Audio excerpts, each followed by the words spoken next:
Hey, hey, hey.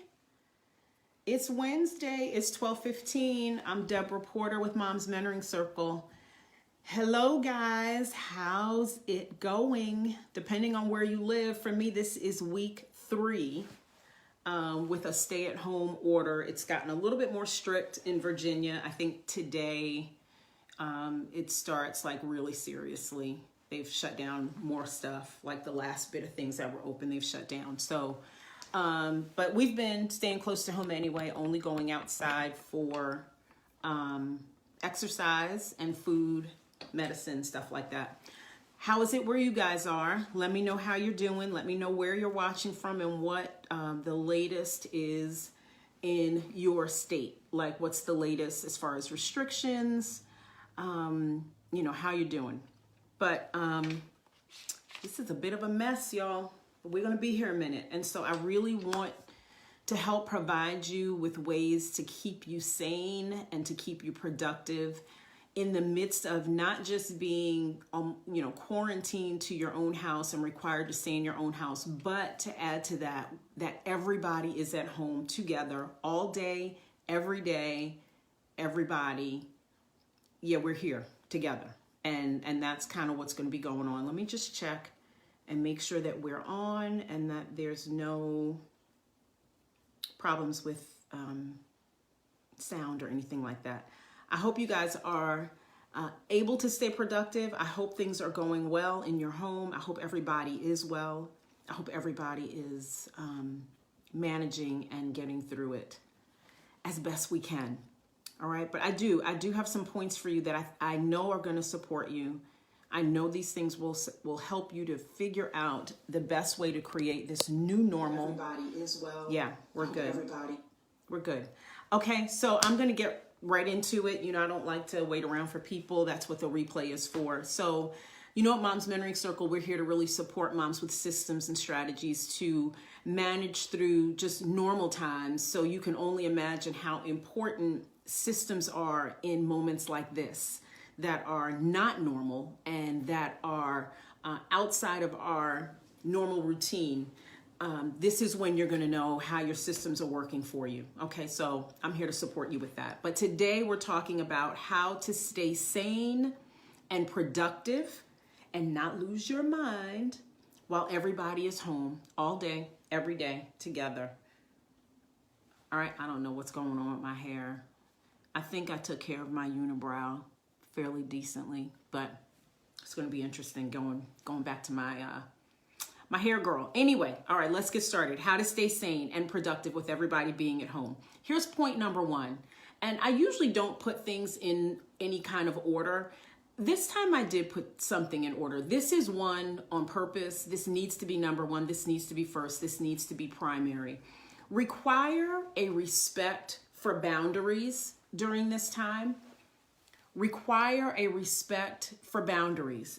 And here's what I mean by that. I'm talking about boundaries from within, meaning inside your home, and boundaries from without, meaning what other people are doing in their home. Okay, so first things first, require a respect for boundaries. Do not let people just bust in rooms where doors are closed. We're going to be here for a minute. And if you're not careful and if you don't really expect and require people to knock on closed doors, they're just going to bust in. All right, you can be in the bathroom busy and people will just barge in and expect you to be available for whatever question they have, for whatever crisis they've just run into. Doesn't matter what you're doing, they will bust in and require of you. Expect and require respect for boundaries. Knock on closed doors. And we're going to have to model this, right? Because this isn't just a normal, my kid closed their door. Like that's their only private moment. Hey, Vicky, how are you? I miss you. But require respect for boundaries and model it. If your child's door is closed, I know it's your house. I know you pay the bills. I know everything in there is yours. I know that. But this is different right now. Everybody deserves a moment of privacy when we're all at home together for what might be months, We ain't never been here before, y'all. So we're going to have to do things a little bit different. If you expect them to respect that for you, we're going to have to model it. So require a knock on a closed door before they barge in or before you barge in. And because if not, there's going to be this expectation that you're always available. For every little issue that comes up, for every little problem they can't solve, there's going to be this expectation that you stop whatever you're doing and that you're available. Whether you work from home, whether you you work at home, whatever it is, you want a certain level of respect and privacy and boundary. So establish that by modeling that for our kids, right? Require a respect for boundaries. Everybody needs a space of their own, especially in a moment like this where we are literally confined to our homes. Everybody needs a space of their own. So let's respect that. Vicky says, love your practical and relevant tips. Thank you, Vicky. You know, we walked through and hashed out a lot of these in the early years of our kids being young. So I really appreciate that coming from you. All right, so those are the boundaries from within, right? From within our own homes. There are also boundaries we have to set from without. Stop looking at what everybody else is doing and requiring other moms to say no to their kids so that it's easier for you to say no to your kids. Stop doing that. Stop saying, well, I don't want to be the mean mom. So if so-and-so wouldn't let their kids have a play date, it would be so much easier for me to say no. It's not about what anybody else is doing in anybody else's house, how they've set up their boundaries.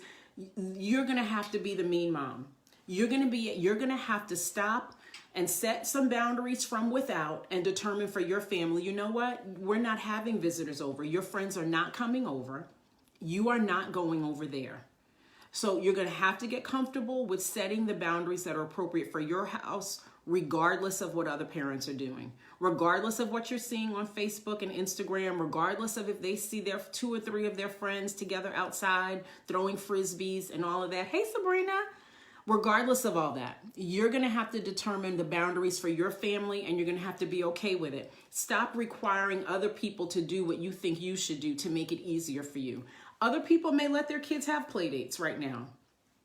Other kids may be having sleepovers right now. Don't require them to have to say no so you feel more comfortable saying no. Y'all know what I say. No is a complete sentence. I don't have to always have a whole lot of explanation behind it. But be comfortable with being able to decide for your house what's appropriate for your house and what's going to work in your house, right? So the first point on how to stay sane with everybody at home is require a respect for boundaries. At some point during the day, everybody just needs a moment to themselves. Model it and respect it. The second point is a routine.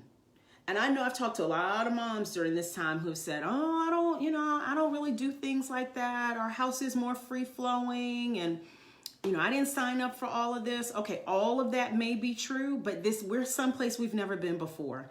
And I'm telling you a type or a very light even routine. It doesn't have to be super strict, but have some type of a routine, because if not, it's going to be very difficult to gather all these loose pieces back together. Because look, as parents, we know this is going to end at some point.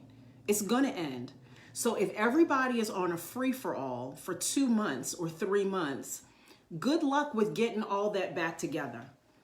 So here's a basic type of schedule. It doesn't have to be, super strict or super early. For me personally, as a mom, before I open my door to the wild, and really I'm talking about my bedroom door, not the door to my house, but before I would open my bedroom door to the wild, I had to have had some time to myself, some time in my word, some time in prayer, some time just quiet, setting what my intentions are for the day, what I plan to accomplish for the day, what type of day I intend to have. I needed to do all of that before I opened my bedroom door to the wild, because if I did not, if I jump out the bed and just run into the day, it's not as productive as if I had first taken those moments to myself, those moments to center myself, those moments to hear from heaven. Okay, what am I supposed to do today? What are you charging me with today? Who do I need to call and check on today? How do I need to manage today? Sabrina says time to myself is essential. Absolutely. You cannot pour from a broken or from an empty cup. You can't. You can't give what you've not first deposited into yourself. So we're talking about requiring respect for boundaries. That's the first point. There's only 5 today. Second point, a routine of some sort, not super strict. An example of that, starting your day with first having some time to yourself, right? That's the first part. Then maybe breakfast. It may be 10 o'clock by this point. Doesn't have to be super early. But breakfast, preparation for schoolwork and for work. If you're doing work, everybody should have a space or place where they know they are working. A desk, a corner. One of my kids worked best on the floor with a pillow. So whatever works best, everybody needs to know where their spot is, where their place is to get work done. And after breakfast, everybody needs to know, okay, everybody's going to do some work. Whatever that work is, math, reading, social studies, if they actually have online classes now, if your child's school has set all this in motion, this is when we're doing it, after breakfast.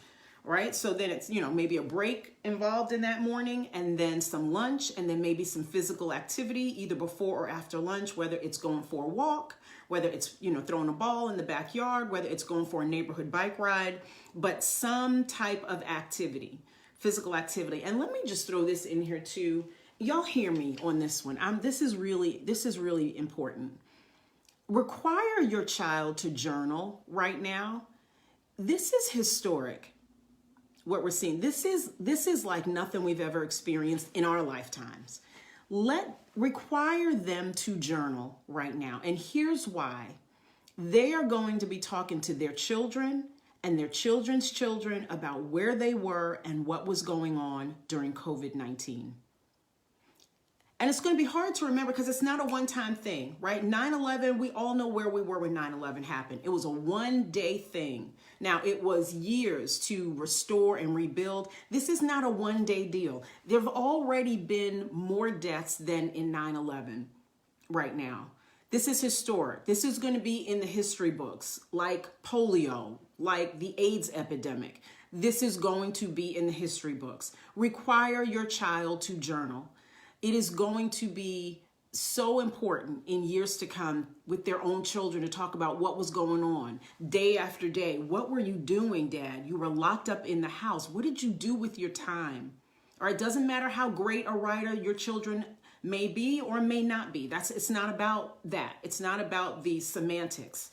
It's about them getting out what they're feeling, what they're experiencing. In a moment of boredom, what would you do if you were on the team right now trying to create, a vaccine? What would you do? But require your child to journal right now. This is historic. They will be talking to their children, their children's children about where they were, what was going on during COVID-19. All right. So that's part of the routine. So after lunch, after activity, after doing some journaling, finishing up some work, preparing dinner, and then moving on to a movie night, games, and then people, again, having time to themselves. This is a lot. We've not been here before. So everybody needs to be able to have a space of their own, time to themselves without people barging in. If the door is closed, make sure the culture in your home is you knock on a door before you barge into it. Point number 3, return to them their lives. Here's what I mean by that. This is a great moment to start giving our children pieces of their life back. What do I mean when I say that? 1, I mean, do not cure every attack of boredom. Don't cure it, because great creativity is birthed in boredom. Do not feel like you have to stop what you're doing to cure their sudden attack of boredom. That's a great time for them to journal. That's a great time for them to dream. Look, there's a lot that can happen and there's a lot that can be birthed in their boredom. So don't do that. Give that piece of their life back to them. Don't let them give that monkey to you for you to solve. Another thing is, do not solve every problem that comes for them right now, right? From online learning to assignments from teachers and packets to figuring out what they should be doing. This is a great moment to teach our kids how to think. I remember when one of our kids was leaving for college, I remember maybe it was a week or 2 before that child was leaving, and I started getting a little panicked because I knew there were situations and things and conversations that we had not had with this child about what to do if this, or if that, then this. I knew there were some of those things we didn't have. And Cliff very clearly sat me down and said, there's no way we can go through every scenario that may come up. But what we have done is we've taught this child how to think through a situation. And so we rob that from them when we are Johnny on the spot, solving every problem as soon as it arises. Instead of coming up with the answer for your child, ask them a question, right? When they come to you with, oh my gosh, I don't know how to do this right now. I don't even understand what they're saying. Okay, well, have you read through the question a couple of times? Put the question back to them. Put the ball back in their court. Why? Because it's their life. This point is, we are returning to them, their lives. This is a great opportunity, especially if you have high school students. Look, if college is on their, if that's part of their path, if they see themselves going away to college, this is a great time for you to begin to prepare them for what that's going to look like. I'm not going to be in the room next door for you to run to me and ask me what, how, and when. You don't understand what the teacher's saying? Oh, have you reached out to the teacher? Oh, I wonder what other kids are thinking that have that same question. I'm sure you're not the only kid who's thinking that. What do you think other kids are doing? Return the question and the problem they want you to fix and the monkey they want to put on your back, give that back to them. It's not for you. Okay, so the first point was respecting boundaries. Second point was a routine. Third point was return their lives for them. Listen, personal responsibility is a great thing to return to them as well. Their laundry, the room that they sleep in, the bathroom that they use. Listen, I had a rule in my house that I did not clean bathrooms I did not use. I'm not cleaning the tub of a bathroom where I have never showered. I'm not doing it.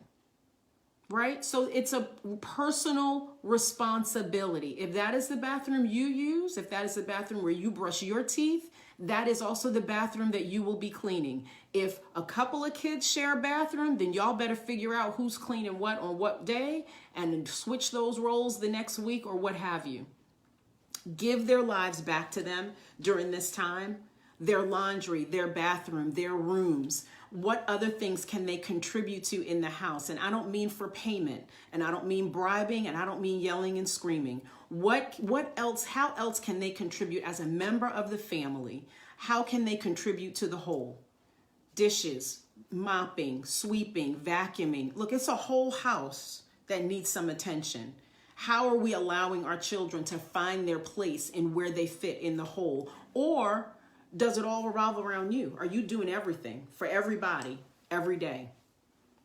I'm going to just leave that question right there. That was point number 3. Point number 4, give yourself a break, please, and some grace. We have never been here before, and it's not going to look perfect. It's not going to be perfect. Sabrina says, right, their allowance is being allowed to be part of the family unit. Absolutely.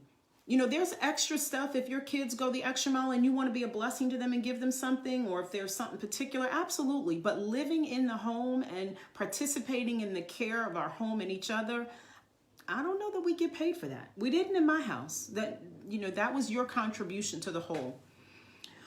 Giving yourself a break. Point number 4, give yourself some grace. We've not been here before. Listen, don't expect perfection. That's going to rob you of peace. There's not a whole lot we have control over right now as it pertains to our going and coming.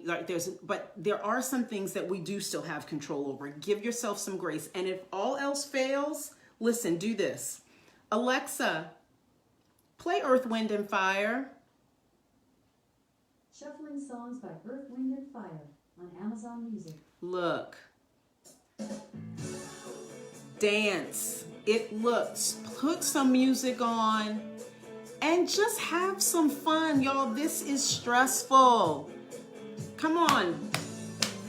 Some Earth, Wind, and Fire will cure some of that. Do you remember? That's not even Earth, Wind, and Fire. They get me somebody else trying to sing it. Alexa, stop. Seriously. we've not been here before. And if we let it, the stress of this can take us out of pocket. So put on some music, have some fun, relax some of the restrictions in your own house. Y'all know that I am really on top of, the systems and the timing and getting stuff done. Look, we're going to need to just take it down a notch and give ourselves some grace and give each other some grace. In our homes, we're living in close quarters for extended periods of time. Stuff may need to look a little bit different. That's point number 4. Give yourself some grace. And this is the last point. Point number 5, it's nobody's fault. Life comes at us fast, and sometimes stuff just happens. It's nobody's fault. Don't take this out on yourself, your kids, your spouse. Don't take this out on people, because it's nobody's fault. And it's nobody's responsibility to be able to own your own feelings and emotions. You are still responsible for your own feelings and your own emotions. Sabrina says, everyone watching, share these tips. And I said, oh, thank you, Sabrina. Listen, it's nobody's responsibility to manage your feelings, your emotions, but yourself. So don't blame anybody. Don't point the finger to anybody. Don't even point the finger to yourself. Sometimes stuff just is crap. This is a bad situation. It's a bad situation. We're making the best of it. Listen, I know everybody's home, everybody's on top of each other, but there are some of us, empty nesters, that would love for our children to be home right now. I've got 2 that live in New York City. I would love for them to be here right now. But they don't want to leave New York and now expose us or others. So they're sheltering in place and not moving. But this is unusual. We've not been here before. Give yourself some grace. It's nobody's fault. Don't take it out on anybody. So as parents, we have to be the adults in the room. We have to be the ones to keep the end in mind. This is going to end. It is going to end. And when it ends, how do you want to come out of this on the other side? How do you want your family to come out of this on the other side? Maybe with some other systems in place, maybe with a cleaner garage. That's what I did Sunday, y'all. I took 4 hours after virtual church and cleaned our garage and organized it, and had some people come and haul some stuff away yesterday. That's a side note though. But how do you want your family, how you personally, yourself, how do you want to come out on the other side of this? This is a great time to really do some self work, to really look inward, to see where and what areas of my own life personally do I need to grow. What do you want life to look like on the other side of this coronavirus? What do you want your home life to look like? What do you want your family life to look like? What do you want your family relationships to be? Yeah, this is not fun, but we can make fun in it. We can create some really special moments in it. What are you doing now for these 8 weeks, 12 weeks for some of us that will be inside? What are you doing now so that when you come out of this on the other side, there is a breath of fresh air? There is something that came out of it that was glorious, that was beautiful. Hey, Kim, how are you? Okay, so we've got several of the original Mom's Playgroup people in the house today. How you doing, Kim? It's good to see you. Listen, I want you to be thinking now, because this is going to end. But I want you to be thinking now about what do I want to be different on the other side of this? God's requiring me to sit still right now. What do I want to work on internally in me that when I come out of this, which will be summer probably, what do I want different? So work on those things now. Do you need some support? Y'all know I'm always here for that. You know I'm always here to support whatever it is you're trying to shift or change or create systems for. But really quickly, I just want to go over the 5 points again, and then I got an announcement at the end. The 5 points on how to stay sane and productive and not lose your mind with everybody in your house, in your space, all day long, every day. All of us together. Yeah, all of us. First one, require respect of boundaries in the house. If a door is closed, knock on it. Don't have people just barging in you in the bathroom or in your room and, Mom, I need you to, back out. Let's try this again. The door was closed. Let's try it again. Because if you don't require them to do that, they won't. And y'all know it. And then model it for them as well. Number 2, have some type of a routine. It can be loose. It doesn't have to be super strict. It doesn't have to follow exactly the school routine, but have some type of a routine. That's number 2. Number 3, return to them their lives. This is a great place to start putting things right back in their court that they want to give to you. Take that monkey they're trying to give to you, give it right back to them in a question. Don't take on their issues, their boredom. Have them work through it. That's number 3. Number 4, give yourself a break and some grace and turn on some music. Look, Alexa is good for a lot of things. Make her play you some music and y'all dance. And number 5, it's nobody's fault. It's nobody's fault. What do you want your life to look like on the other side of this? Let's talk about it. Send me a message if I can support you in that. All right, so last point, an announcement. Tomorrow night, Thursday night, on our Instagram account, Diana Patton, a really good friend of mine who is also an author, a motivational and TEDx speaker. She is a years-long practicer of yoga. She is going to come on tomorrow night at 7 o'clock on Instagram, and she's going to be talking to us about what self-care should look like, could look like, can look like right now. For some of us that have always struggled with it, for some of us who maybe are really good about it, how and what can we be doing right now, even with everybody in our space, to make sure we are taking care of ourselves so we're not having to serve from an empty cup. She's amazing. Diana's amazing. I'm going to put up a link so you can kind of peek in on what you're in for, but she's fantastic.